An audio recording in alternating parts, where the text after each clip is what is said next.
નમસ્કાર, આપ જોઈ રહ્યા છો આઝાદ મીડિયા લાઈવ। રાજકોટ તાલુકાના હલેંડા ગામે પરપ્રાંતિય પરિવારના 7 લોકોને ફૂડ પોઈઝનની અસર થતાં જસદણની સરકારી હોસ્પિટલમાં સારવાર અર્થે લાવવામાં આવ્યા હતા, જેમાં 5 મહિલાઓ અને 2 પુરુષોને ફૂડ પોઈઝનની અસર થઈ।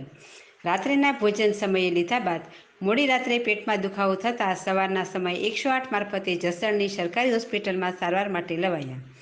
હાલ તમામની તબિયત સુધારો જોવા મળી રહ્યો છે।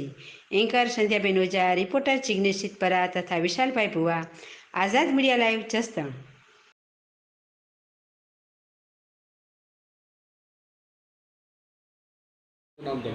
મનીષ નથુભાઈ સાવલિયા। બનાવમાં એવું હતું, એ લોકોને કાલે બપોરે અથવા તો સાંજે એ લોકોને જમવામાં કંઈ આવી ગયું હતું, તો એના લીધે ફૂડ પોઈઝનિંગ થઈ ગયેલું હતું। અત્યારે બધાની સ્ટેબલ છે, કોઈ ઓલું નથી કાંઈ એવું ઇમરજન્સી કે એવું, સ્ટેબલ છે અત્યારે બધાની તબિયત।